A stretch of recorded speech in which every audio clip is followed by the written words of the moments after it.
Hello friends, welcome to Matt kitchen. Matt কিচেনে আপনাদের সবাইকে স্বাগত।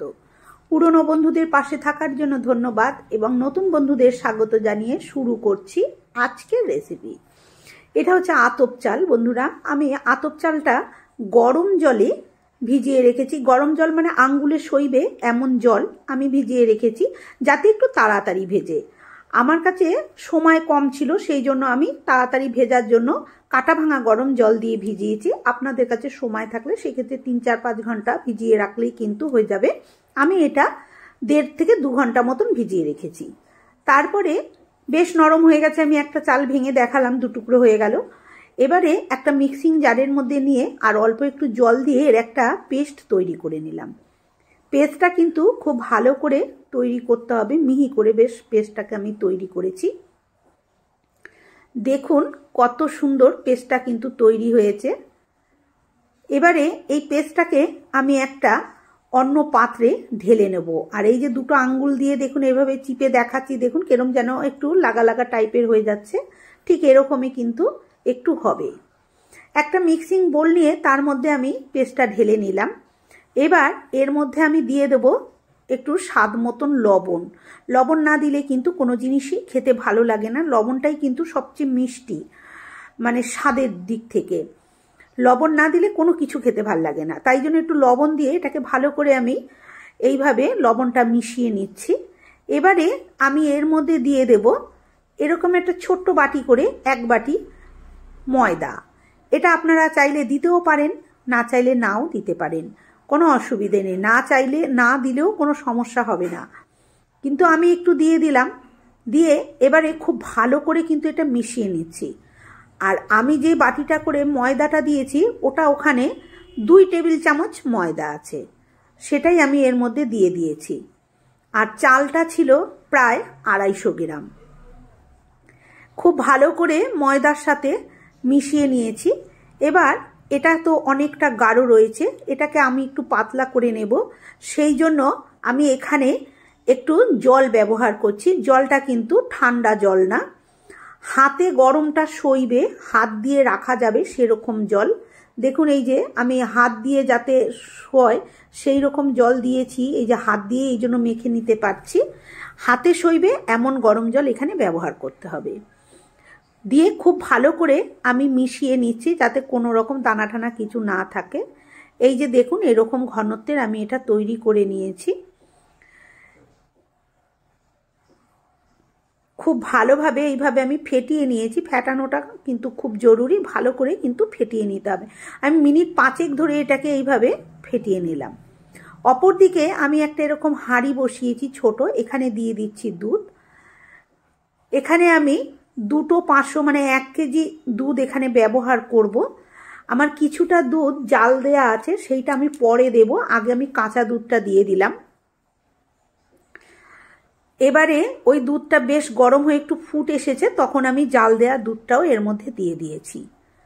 যেহেতু জাল দিয়ে রেখেছিলাম দুধটা, সেহেতু দুধটাকে আমি কিন্তু কাঁচা দুধটা গরম হয়ে গেলে মানে একটু ফুট ধরে গেলে তারপরে দিয়েছি। এবারে সম্পূর্ণ দুধটা খুব ভালো মতন জাল দিয়ে নিলাম, মানে ফুটিয়ে নিয়েছি। তারপরে এখানে আমি খেজুর গুড় দিয়ে দিচ্ছি। এখানে আমি এই ডাব্বু হাতাটা করে 2 হাতা খেজুর গুড় দিয়ে দিয়েছি, এতেই মিষ্টিটা হয়ে যাবে। মিষ্টিটা অবশ্যই নিজেরা যে যেরকম পছন্দ করেন কম বেশি সেরকম দিয়ে নেবেন। সবাই কিন্তু একরকম মিষ্টি পছন্দ করেন না। এবারে গুড়টা দেওয়ার পরে খুব ভালো করে এইভাবে বলক করে দিয়ে নেব দুধটা, মানে জাল দিয়ে নেব, দুধটাকে ভালো করে ফুটিয়ে নেব। দুধটা কিন্তু বেশ একটু সময় ধরে ফুটিয়ে নিলে দুধের কিন্তু একটা টেস্ট খুব সুন্দর উঠবে এই পিঠেটায়। আশা করছি বন্ধুরা বুঝেই ফেলেছেন আমি কি পিঠে তৈরি করব। এবারে দুধটা আমি গ্যাসটা নিভিয়ে ঢাকা দিয়ে পাশে রেখে দিয়েছি। এবার একটা এরকম বাটি নিয়েছি, এখানে আমি 2 চামচ সাদা তেল নিলাম আর 1 চামচ মতন জল এখানে নিয়ে নিয়েছি। নিয়ে এবার তেল আর জলটা খুব ভালো করে এইভাবে আমি মিশিয়ে নিচ্ছি। আমি এখানে তেল আর জল মিশিয়ে নিয়েছি, আপনারা চাইলে শুধু তেল দিতে পারেন বা ঘি ব্রাশও করতে পারেন, যে যেটা পারবেন সেটা করবেন। আমি একটু তেল আর জল মিশিয়ে নিয়েছি। তারপরে আমি এরকম একটা আপাম পাত্র নিয়েছি বন্ধুরা, এটা আমি অ্যামাজন থেকে পারচেস করেছি। যে কোনো দোকানে কিন্তু এটা পাওয়া যেতে পারে। মানে যেই দোকানে বাসন পাওয়া যায়, এখন হয়তো অনেক জায়গাতেই পাওয়া যায়, কিন্তু আমি অনলাইন পারচেস করেছি। আর ওটা কিন্তু লোহার। এবার ওটাকে আমি একটু গরম হতে দিয়েছি, আর ততক্ষণে এই যে গোলাটা আমি খুব ভালো করে আবার নাড়াচাড়া দিয়ে নিচ্ছি, নালে চালের গুঁড়ো কিন্তু নিচে বসে যায়। এবার দেখুন এই যে হাতাটা করে আমি গোলাটাকে এইভাবে নাড়ছি, দেখুন হাতাটার গায়ে কীরকমভাবে পাতলা একটা কোট মতন হয়েছে। এই যে ঘনত্বটা কিন্তু ঠিক এরকমই থাকতে হবে। এবারে এইটা ভালো মতন গরম হয়ে গেলেই পাত্রটা আমি ওই যে তেল আর জলটা মিশিয়ে রেখেছি সেটা দিয়ে আমি এইভাবে এটাকে ব্রাশ করে দিচ্ছি। এবারে এই ব্যাটারটাকে খুব ভালো করে এইভাবে নাড়াচাড়া করে নিয়ে তারপরে এই পাত্রটার মধ্যে আমি দিয়ে দেব। এটার মধ্যে পিঠে তৈরি করলে বন্ধুরা কোনো ভয় নেই, নির্ভয়ে কিন্তু পিঠে ওঠে। এই যে এটা যে আমরা মাটির ছাঁচে পিঠে করি, মাটির ছাঁচে পিঠে করলে কিন্তু পিঠে অনেক সময় উঠতে চায় না, লেগে যায়। তবে গ্যাসের আঁচে আমার মনে হয় না মাটির ছাঁচে ভালো পিঠে হয় বলে, ওটাও কিন্তু বড় যে মুখওয়ালা স্টোভ বা কাঠের জালে কিন্তু ভালো হয়। তাই জন্য আমি এরম একটা পাত্র নিয়ে এর মধ্যে পিঠেটা করলাম। মিনিট 3 থেকে 3.5 আমি মিডিয়াম টু লো ফ্লেমে এটাকে চাপা দিয়ে রেখে দিয়েছিলাম। তারপরে দেখুন আমি এটাকে একটা কাঠি দিয়ে এরকম খোঁচা দিচ্ছি, মানে এই পাত্রটার সাথে এই কাঠিটা কিন্তু দিয়েছিল, সেটা দিয়ে আমি একটু এরমভাবে খোঁচা দিলেই দেখুন পিঠেটা কি সুন্দর উঠে যাচ্ছে।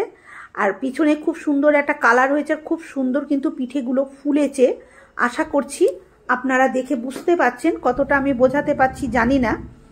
পিঠেটা কিন্তু খুব সুন্দরভাবে ফুলে উঠেছে।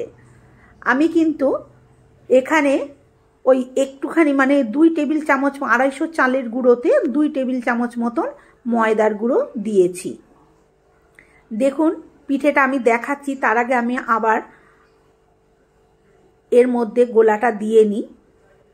আর এটাকে কিন্তু খুব ভালো করে প্রথমে গরম করে নিতে হবে, তারপরে গ্যাসের আঁচটা মিডিয়াম টু লোতে করে দিয়ে পিঠেগুলো কিন্তু তৈরি করতে হবে।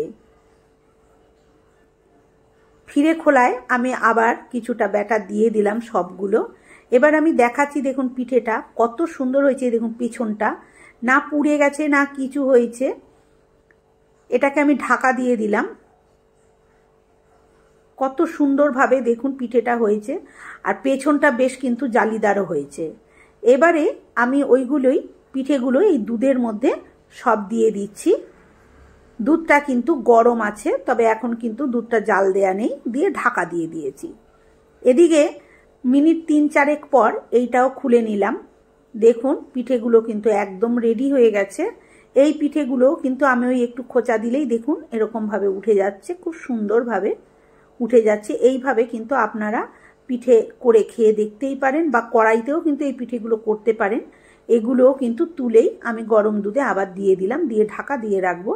ওই একই রকমভাবে আমি আর যেটুকু ব্যাটার আছে গোলা পিঠের জন্য সেটাও আমি এই পাত্রে দিয়ে দিচ্ছি।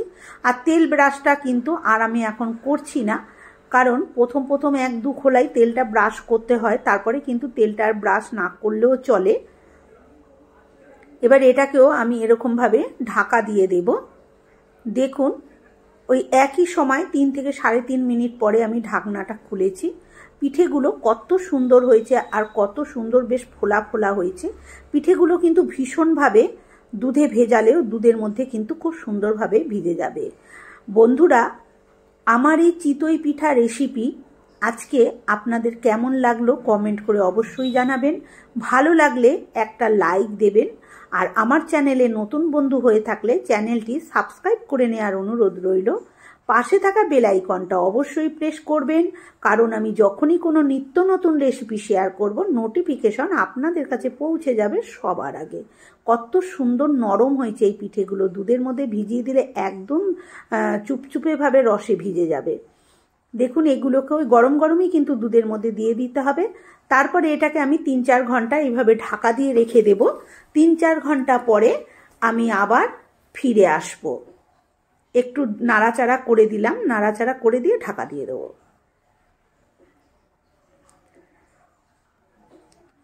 আমি ঘন্টা 4 পর নিয়ে এসেছি। দেখুন কত সুন্দর পিঠেটা ফুলে আর ফেটে গেছে, দেখে বন্ধুরা বুঝতেই পাচ্ছেন কত সুন্দর হয়েছে। আর রস কিন্তু সম্পূর্ণ পিঠের ভেতরে ঢুকে গেছে, পিঠেগুলো ফুলেও অনেক বড় হয়ে গেছে।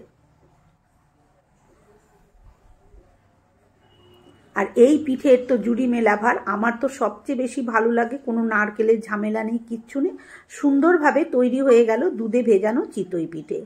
আজকের মতন এই পর্যন্ত, আবার হাজির হয়ে যাব অন্য কোনো রেসিপির সাথে। ততক্ষণ ভালো থাকবেন, সুস্থ থাকবেন, ধন্যবাদ।